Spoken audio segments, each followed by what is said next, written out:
was more important to MJ? Was it Scottie or was it Phil? I'm going to tell you something right now. I'm going to shock y'all. It was Scottie Pippen. It was not Phil Jackson. If you're asking about Kobe and Shaq, then it's Phil Jackson. Because if you recall, Del Harris was the coach of the Los Angeles Lakers, making that unconscionable decision, Jay, with Kobe as a rookie to put him in that particular situation because he got tired of Kobe's mouth and Kobe had shot those air balls. But then they went to a conference final, then they went to a semifinal, then he got let go like 12 games into the season of a lockout shortened season, if I recall, and then Phil Jackson came on and they won they three-peated in Phil Jackson's first 3 years in LA. It was clearly a coaching situation that existed in LA where they desperately needed leadership. In the case of the Chicago Bulls with Michael Jordan, if you recall, Doug Collins was doing a hell of a job coaching the Chicago Bulls. He had taken them to the conference finals. Phil Jackson was an assistant.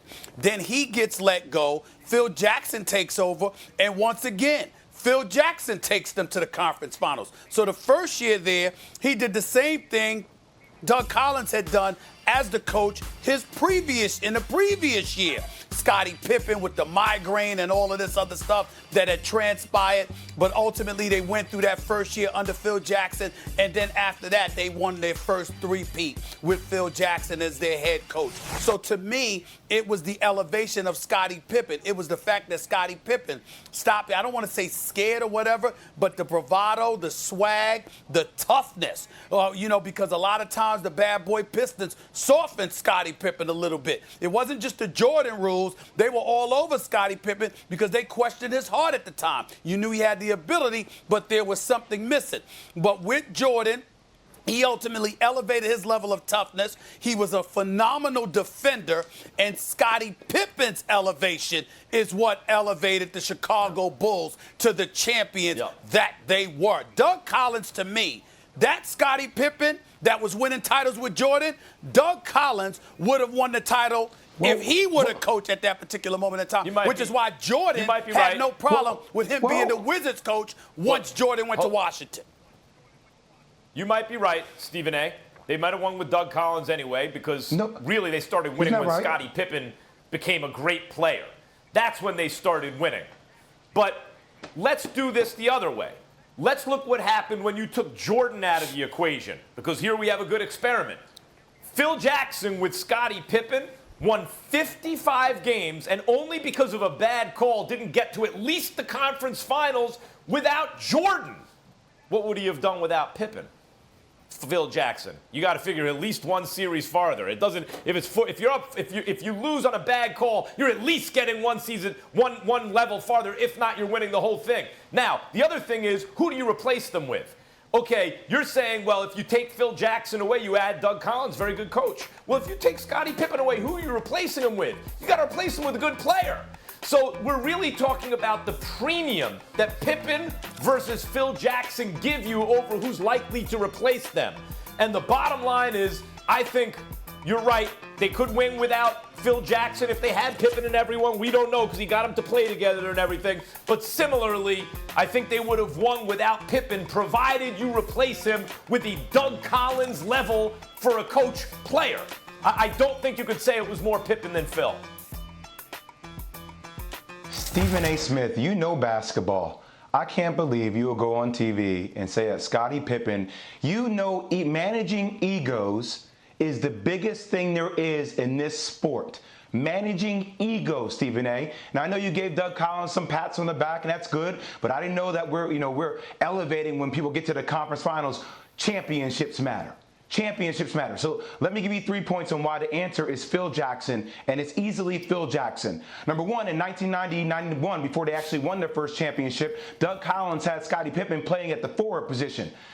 Phil Jackson then changed him, made him a guard, made him a point guard to a degree, facilitated the offense, and also utilized his defensive abilities with different matchups on the block. Like, we're students of the game, Stephen A. Smith. You know this. Number two, he also got Michael Jordan through this system, tweaking the Tex Winter system to believe in his teammates more than ever by passing the ball. That's when they actually won their first championship. And last but not least, he managed the egos of Scottie Pippen. Scottie Pippen were on any other team. Scottie Pippen would be the alpha. he would be the man. He got Scottie Pippen to play second fiddle to the greatest player of all time, and Michael Jordan, to relax that ego, to win 6 championships. 6 championships. Managing egos is what you have to do. He's maybe the greatest coach of all time. Okay. Phil Jackson. He is one of the main reasons, more so than Scottie Pippen, that they won 6 championships, Stephen A. Well, let me say this to my producers. Max, Molly, move out the way. The producers leave me on this split screen with Jay Williams. Allow me to school you, former All-American, Wooden Award winner. Jay Williams, if I recall correctly, your birthday is in September, correct? Is it your birthday in September? Yes, it is. And were you not born in the year 1981? I was. That I'm a would student of the mean game, and I that studied the game, and I watched tape. Let me finish. Don't you try let to me do this finish. to me. That would mean that. Well, wait a minute. Hear my point. Listen to me. You were a teenager, my brother. Let me tell you something right now. Notice how I didn't take any credit away from the greatness of Phil Jackson as the coach of the Lakers, because that very issue you talked about existed with the Lakers. There were no issues with Michael Jordan in terms of his ego that particular year that Phil Jackson came on board. Prior to that, when they didn't give him any help, Michael Jordan thought he had to do it all by himself. But as Scottie Pippen elevated, even though he elevated, he never thought he was MJ. The issue was elevating his level of toughness because of the competition in Boston, ultimately with the Detroit Pistons as well, because they were very physical with the Mahorns and the Lambeers and the Isaiahs. You know these people, Jay. Talk to them. They will tell you what the issue was. So it wasn't about coaching at that particular moment. I'm talking about the cats that actually went against Chicago, who I spoke to. I know you know them. You can speak to them anytime you want to. Thanks for watching ESPN on YouTube. For live streaming, sports, and premium content, subscribe to ESPN+.